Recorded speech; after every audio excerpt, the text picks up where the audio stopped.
If you feel like your future has already happened, you'll never look for it. You only look for it when you feel separate from it. I really don't care what people think anymore. The reason I can say that is because I know with certainty. The moment you're empowered and you're worthy, you're stepping or generating abundance, you're stepping towards your success. If a person is stuck in their life, the first step to change is examining your thoughts, paying attention to how you speak and how you act, and look at these emotions that keep you connected to the past and finally decide.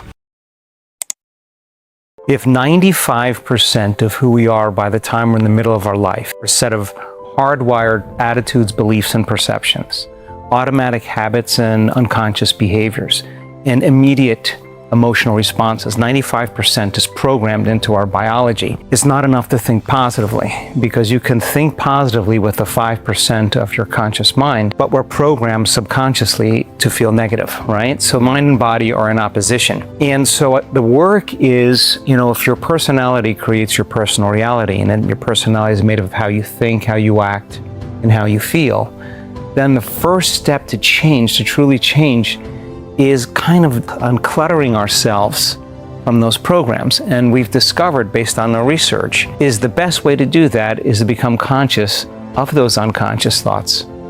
So conscious of those unconscious thoughts that we don't go unconscious to them in our waking day. I can't, it's too hard, I'll never make it, I'm a failure, it's someone else's fault. And then, a habit is when you've done something so many times that the body now knows how to do it better than the conscious mind. The body's programmed basically behave as if it's in the past. So think about any habit that you've ever broken. The first thing that happens is you feel uncomfortable.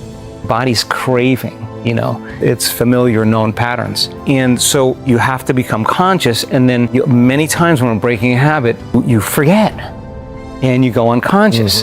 So the fundamental question is, how many times do you have to forget until you stop forgetting and start remembering? And then emotions, of course, are chemical residue. They're records from the past. And the stronger the emotions we feel from some past event, the more we pay attention to it. And the arousal from some stressful event causes the brain to freeze a frame and take a snapshot. And that's a long-term memory, right? So when the person thinks about the event, they're producing the same chemistry in their brain and body as if the event was occurring. And it just takes a thought and a feeling, an image and an emotion, a stimulus and response, and you can condition your body to subconsciously become the mind of that emotion. Now the body's literally in the past. So it takes an enormous amount of energy, an enormous amount of awareness to catch yourself from going unconscious. And the only way you become conscious, the only way you get good at changing your conscience or your consciousness,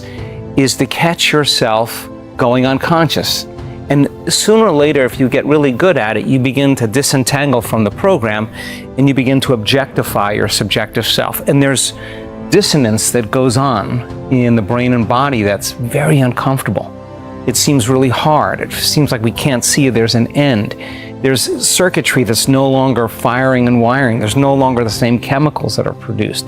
You're no longer signaling the same genes or the same hormones. The body's in flux, it's in dissonance, it's out of order. And most people return back to the familiar, right? And they say, oh, this feels right to me. Well, that feels familiar, right? So if a person is stuck in their life, the first step to change is examining your thoughts, paying attention to how you speak and how you act, and look at these emotions that keep you connected to the past and finally decide, does this emotion belong in my future?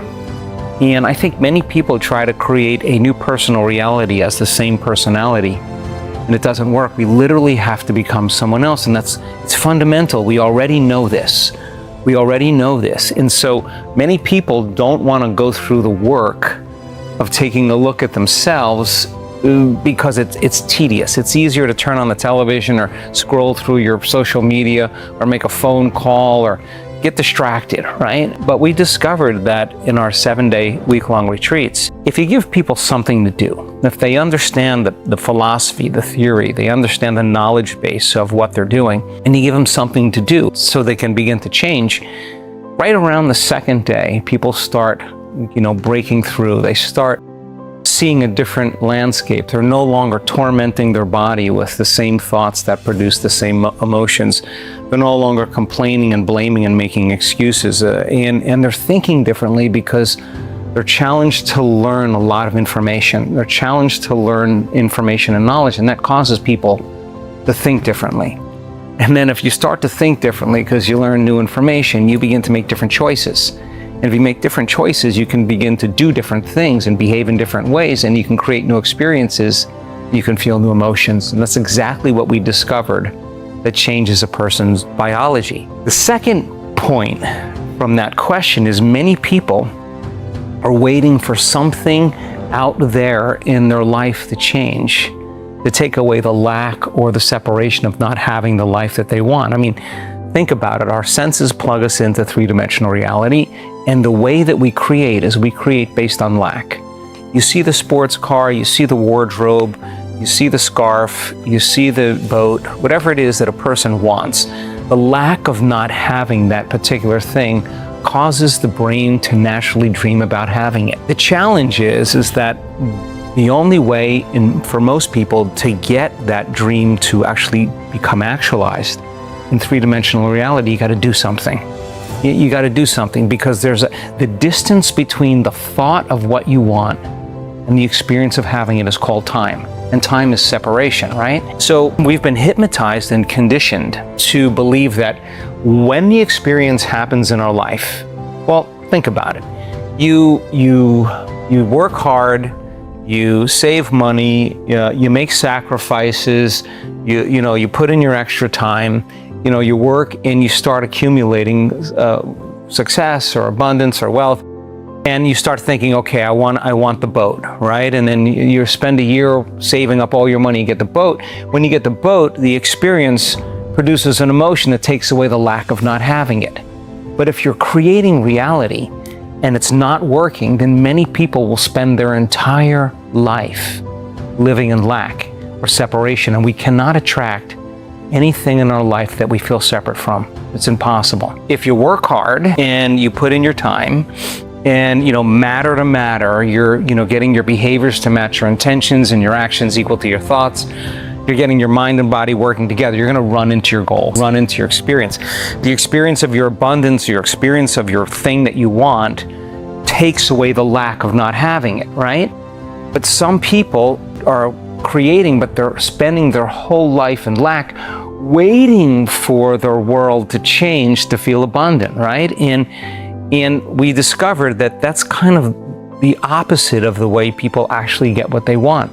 When they start holding a very clear vision of their future, and we call that intention, and you need a coherent brain to do that, and we work diligently to get people's brains tuned up to order. The more coherent the brain, the more high functioning it is, the greater the signal. And it turns out that you have to feel the emotion of the future before it happens, because the emotion is the energy that's going to drive your body to that end, to have the experience.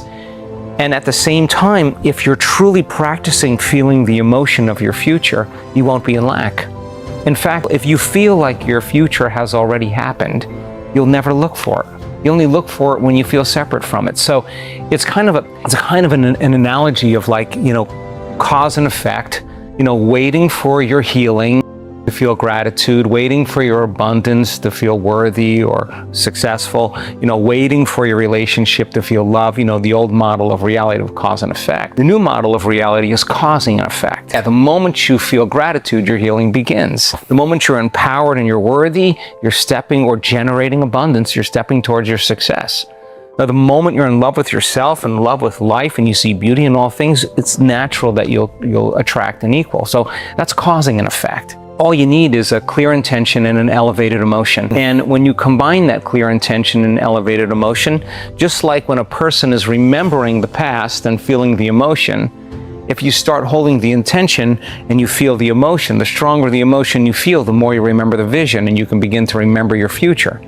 Why is that important? Because biologically, if you do it well, your brain will look like it's already happened. And if you do it really well, genetically, your body will begin to change to look like it's already happened. In other words, our data shows that in 7 days at a week-long event, when people really get in the creative process, they upregulate thousands of genes and metabolites to suggest that they're living in a whole new life, a whole new environment. The body's so objective. It doesn't know the difference between a real life experience that creates the emotion and the emotion that we can create by thought alone. To the body, it's exactly the same. So the body begins to believe it's living in that future. And of course, there's the thought and the feeling, there's the image and the emotion, there's the stimulus and response. We condition the body emotionally to begin to believe it's living in the future. And if the environment signals the gene, and it does, the end product of an experience in the environment is emotion, you could actually regulate genes, upregulate genes ahead of the environment. That's exactly what we discovered. And people's bodies and brains change enough that it looks like the event has already happened. Now, this is where the fun part starts. Because if there's physical evidence in your brain and body that it has already happened, time to relax. This is when the synchronicities, this is when the opportunities, this is when the coincidences, all of a sudden you no longer have to go anywhere and do anything to get it. Somehow there's an attraction, they're coming to you. They're coming to you without having to do anything. And so it's just a reframing of our understanding of how to create. You can get really good at creating a lot of things matter to matter. You can, study, you can learn from your mistakes, you can consulting, you can do all these things, and you can get really good at doing it. But there's another way. There is another way. And so to answer the question about being stuck, many people are living their whole entire life, not consciously, subconsciously waiting for their wealth to happen so they could feel abundant, waiting for their new relationship to feel love, that old model of reality. It's exactly the truth. In other words, in order for you to create a new personal reality, you have to change your personality. Nothing changes in our life until we change. Now look, it's really simple.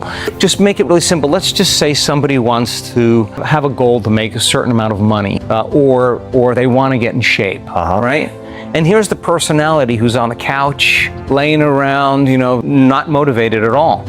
And the person wants to get healthy, or the person wants to become abundant. There's got to be a lot of things that have to change in order for you to be the personality of abundance, because it isn't abundance, it's who you become. It's who you become in the process. If you want to become abundant, study abundant people. Get as much knowledge and resources, enough connections in your brain so you have a storehouse of information for you can dream what it is to be abundant. Because if you study abundant people, they made a lot of mistakes.